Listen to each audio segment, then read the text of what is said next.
I love Channing Crowder, Fred Taylor, Ryan Clark, Pivot Fam. Thank y'all for pivoting with us. Obviously, I follow Notre Dame ball now. There isn't a preseason All-American team or a preseason award team that Jeremiyah Love's name is not on.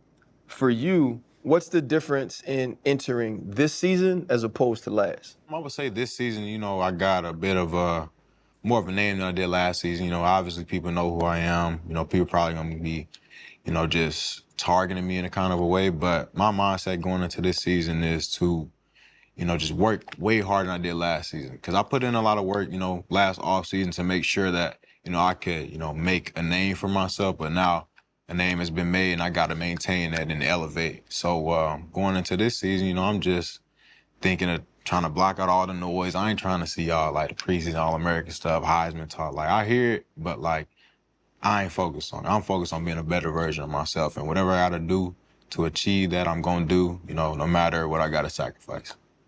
Notre Dame different. We've been here a couple times now. Joe Clark was here. We came up here. It's different. Now it's fame and notoriety and top five and, all that stuff. Has it changed at all? Because now, like you're saying, the target's on y'all's back. No, I wouldn't say it changed. Everything's still the same. It's still the same for me. I keep it simple. Never let things get too complicated. Keep it real simple and just let the talk be the talk, Yeah. So what's the vibe around here though? Like obviously last year was last year. Well, here you are, you're back. You open up with some top 25 opponents. Like just overall, like how's it been during camp? What's the overall mood, vibe?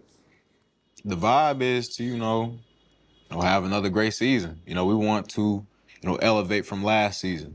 Take, learning points from last season and, incorporate into this season. We know what it takes to achieve, some sort of success. And the vibes is to, come in every single day, grind, and do whatever we got to do to achieve team glory and to, make the, program look good. And also, make our names look good, because everybody is their own individual. We ain't got names on the back of our jerseys, but we got families, all that. Everybody got a name for themselves. So the vibe is to go out and get it. We gonna be, hunted, but we gonna turn that around. We gonna still hunt. Right. We ain't gonna be the, people trying to come take us out. We gonna take people out. That's the vibe. Coach mentioned that too. He mentioned hunting. Say you were thudded up and you didn't necessarily agree with it, and the next play you turned into the hunter. Is that typically always your approach? You're a dual threat. You could do everything, man. I just love your game. But what's always your mindset when you're back there? Me personally, I want to dominate whoever's in front of me. No matter who you are, no matter what type of status you have, like when you're in front of me, it's me against you. And every single time, I'm gonna try to be the better person and the better athlete. But I think Coach spoke on it yesterday. Got hit, I didn't agree with the hit or the push or whatever it was after the play, and kind of like flip the switch. Mm-hmm. Like, obviously those are my teammates. I'm not trying to, go out there and like do them wrong, but like the competitive side of me, more of the competitive side of me came out, and like that's more like the game side of me. I'm gonna go out there and try to dominate. I don't care if you Leonard Moore, I don't care if you Jalen Sneed, like I'm Jeremiah Love, who you are. Let's go. That was a Lank moment. Yeah. Let a naysayer know. Hey, Coach kind of talked about it. There were plays that were signature for you last season. Yeah. One, when your team is doing really well and they're playing on the biggest stages, you get opportunities to make those plays. People are paying attention. You had the Indiana run, 90 plus, the hurdle at Army. You had the hurdle at USC, the Penn State run. Which one of those runs is your favorite and why? I would think that a lot of people would probably say the Penn State run. That's not my favorite. My favorite is probably the USC run because it was just like crazy. Like one dude went low, hurdled him. The next dude tried to, he ain't go low, so I had to go through him. So like I feel like that play like kind of like all around show what type of player I was. Like I'm very athletic. I can make plays, like spectacular plays when it's needed, but I can also, run through your face or go around you. So I'd say that's probably my favorite play. It's just a culmination of everything. Yeah, one of my favorite moments for me every game was, and Jordan talked about it, is I would wait for him. I'd write something down for him. I'd give it to him so he could read it right before the game. My favorite Notre Dame parent is your father, right? He's became like my dad would look for him at every game he came to. But you guys also share a moment before the game. Can you talk about your pregame process and, you know, breaking the huddle with the backs, going find your father, and what happens in that moment between the two of you? Like you said, me and my father do a pregame ritual before every game. It started when I was about 6, 7. It originally started because my dad wanted to instill confidence in me. I wasn't very confident when I started playing football. And we just started it in Little League, went up to high school, and then in college, I found him before every game. And what happens is, we'll touch heads. And he'll motivate me. He'll be like, who's the best in the world? Who's the best in the country? Who's the best on the field? Just, instilling that confidence that I need to, go out there and play like how, I want to play. But it's just a ritual we've just been doing ever since I was 6 or 7. And I love that. I don't feel right if I don't do it before a game. So yeah. It's funny you say that. This man was the 9th overall pick in the draft, and he often tells stories about Little League ball and not having confidence and having to grow. Like when I look at athletes like you two, I'm like, shoot, they had to be the best players their entire lives. So I think it's good for people who watch our show and young men who gonna want to be in your position to know that you didn't necessarily always feel that way. And even you, as talented as you are, needed someone like your father to be able to help you with that. Yeah, and with that, it's funny. Freddie said that when he used to run around the neighborhood and all. So that doubt, did that doubt create J Love? Because I thought I was the shit the whole time. I stepped on everything, and I wasn't good as football as y'all. But maybe I didn't work as hard because I was like, I'm knocking these bitches out no matter what. I would definitely say the doubt created, the type of person I am today. Growing up, people always overlooked me in some type of way. And it wasn't really until recently or really in high school that people started to really see the type of athlete that I was. So I would definitely say that doubt and just things like that allowed me to just work harder than others and to, want more out of things. But believe it or not, I wasn't always who I was. Or I was always who I was, but people didn't know it. Yeah. But yeah. Even in St. Louis, people. Nah, they know that I ain't make a name for myself in St. Louis until really my senior year of high school. Really? Yeah, I got into the fray late. I made my first big play, my first game my junior year, and people didn't know who I was until after that play. And then it just kept going up and up and up. I got more offers and stuff like that. But growing up, I was never the guy that people was always talking about. I bet people didn't even know who I was. Wow. Yeah, Notre Dame has a rich tradition, a legacy of amazing running backs that come through here. But when I look at you, obviously Bussy is a good one, but I can't compare you to the Bus just by stature. But Ricky Waters is someone who jumps out, right? He had a tremendous legacy here. So how do you establish your own legacy and build your own legacy so you can go down in the history books here at this prestigious university? Well, my main focus when I came into college was to make the best out of every opportunity that I got, no matter if I got, maybe 5 reps in the game, 2 reps in the game, no matter what it was, put my best foot forward and just do my thing. As far as creating my own legacy here, obviously I'm not, Jerome Bettis, not, any other Notre Dame legends, but I am who I am. So my thing is, I'm going to go out there and every single play, give it my all. And hopefully people can see that and see my work ethic and my drive to, be the best version of myself possible. And they'll see that and, say, hey, Jeremiyah Love at Notre Dame, he was pretty nice. Hey, trust me, they say that now, pretty nice. He was pretty nice. The legend of Love That's with hard. the heart in the middle. That's hard. How did that start? Why did you start doing that? It was really Katie was before last season, you need to create your own celebration or do something to capitalize off your name or something. Love, got a little heart. So why not do that after a touchdown celebration or maybe after a first down? Right.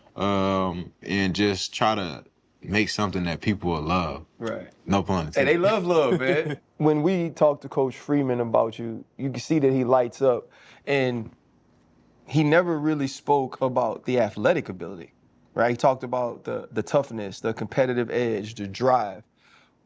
He has a lot of those same similar traits. What is it like to play for Marcus Freeman as a head coach? You know, Coach, I feel like he's a great coach, but he's even better as a person. He's pretty young, so like I can, relate to him, or he can relate to us as players on like a certain level because he's younger than, other head coaches. Like he understands like our life as in us being, young people coming up trying to, make a name for ourselves and try to do the best that we can. But being able to play under Coach Free, it's really been a blessing because like he really cares for everybody.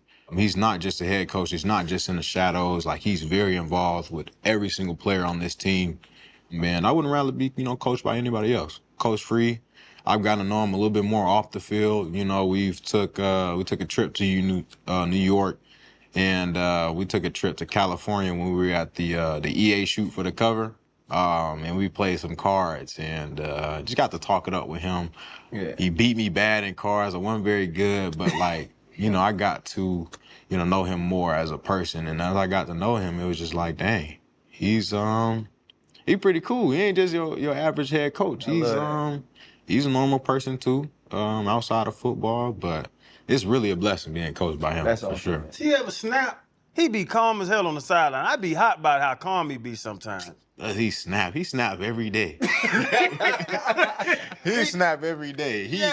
He ain't snapping at the individual, but he definitely like yelling and like screaming at something. He gotta find something to scream at because, us being at Notre Dame, it ain't really no bad people on the team, no people getting into the wrong stuff. So he could find the smallest thing. Like one thing he found that I think a couple meetings ago was some people wasn't checking in at breakfast. So he went on a whole rant, screaming, all that stuff. Cause you find something that small, he ain't got nothing else to talk about. So he choose something that small to talk about and just go crazy. Perfection, though. Yeah, it's Everything. perfection, which, I strive to be perfect in whatever I do. I'll never be perfect, but as long as I'm, just keep striving to get there, that's what I respect Coach Free for that too. But he found the littlest thing. I like that too. turbo mode. Hey, sometimes though, Freddie, see, you got to make some stuff up. Oh, yeah. Like you need turbulence and adversity.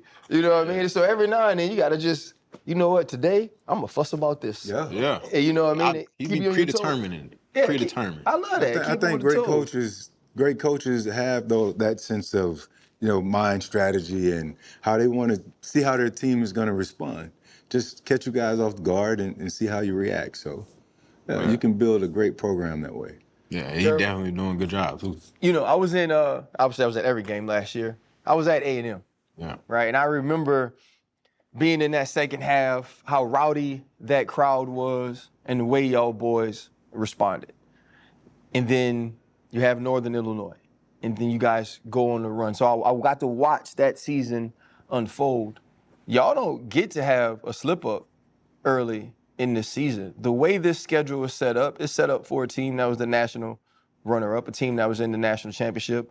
But you got Miami week 1 at their place.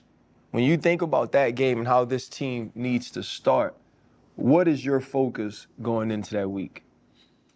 Well, I'm excited to be honest. I love just going into another person's house and, having the ability to, be able to send them home sad. But the focus going into this game is to just go out there and be our best. It's not to go out there and we got to make sure that we, do this and that to win this game. It's really just, go out there and be the best version of ourselves. And at the end of the day, every team wants to win. Mm-hmm. And we, expect ourselves to win every single game. But, anybody can win on any given Sunday. But the focus or Saturday or whatever it may be. It's going to be Sunday. It's going to be on Sunday.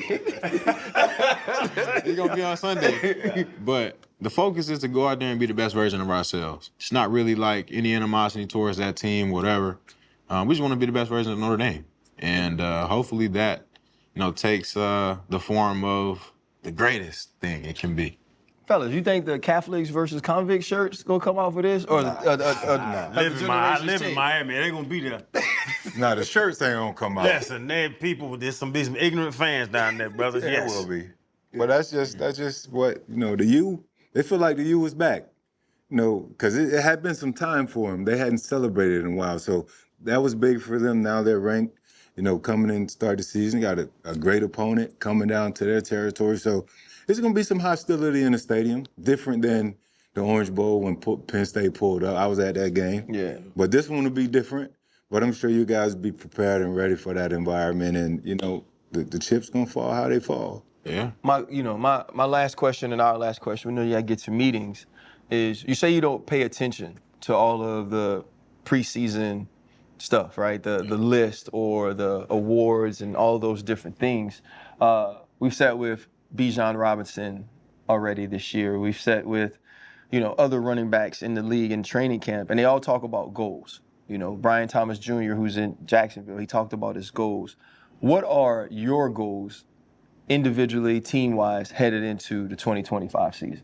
I don't really have like any numerical goals. My one and only goal for myself is to make sure that I'm elevating in whatever way that takes form. Just want to be better than I was last season. I hear talks of lots of different things, and I try not to let that stuff get in my ear. So where I'm like placing I got to get this amount of yards, got to get this amount of touchdowns. I really just want to elevate and just be a better version of myself and just be a better version, of the Notre Dame football team. Like as a team, obviously we want to win a national championship. What team wouldn't want that? As far as team goes, I just want to help this university achieve success on the greatest level. So I would love to bring Notre Dame a national championship, but that's not necessarily the main focus. The main focus of the team and I have for myself is to elevate in whatever way that takes form. Just elevation. Just continue to get better every single day, every single year. I mean, just if that could become your motto, I'm pretty sure you can't patent or copyright elevate, but I'm sure you got some cool pictures of you doing that. You know what I'm saying? So I don't know if it could be elevate love and then have you on top jumping over people. But I'm just saying, man, NIS the NIL era, dog. You can earn money off your name, image, and likeness. And you can take that, and I don't even have to have a piece of it. Nah, man. Hey, that would be nice. See what I'm saying? And shout out to your barber, too. Yeah, he was late. Shout out Jay. He was late, but you hooked him up, so you get a pass. Y'all get a pass. But nah, J-Love, man, just became a huge fan of yours and your family's last year, man. Truly, truly rooting for you, bro. I talk about you all the time and the things I was able to see you do as a parent of someone on the team, but also as somebody that loves the game and have seen really good football players my entire life, man. Sky's the limit. Pray that you do your thing, man. Look forward to watching you week 1. Thank you. My dog. Hey, we should have took the picture like this. We need to take one like that. Yeah, can we do that real quickly? Yeah. So he can get to the meeting? 2, 3. Do you want to do one without the Yeah. heart? 1, 2, 3. Got it. Thank you so much. Appreciate you, my boy. Oh, yeah. I appreciate it. Yes, sir. I'll let him know when he come out. You're Yeah. impressive as hell, man. Appreciate it. Yeah, it's nice to meet you, but saying we watch that shit all the time. Yeah. Jay, did you run track in high school? I did, yeah. It was What'd you nice. run in 100? Back to what Coach Oh, you asked? come with me. I'm tripping. What'd you run in 100? 10-5. Freddie T, what you ran? 10-5-4. Freddie T? 10-19, 10-2-2, 10-3. He was different, dog. Yeah. He ran Yeah. 4.28 I at was about- 226. I was like 2... 226.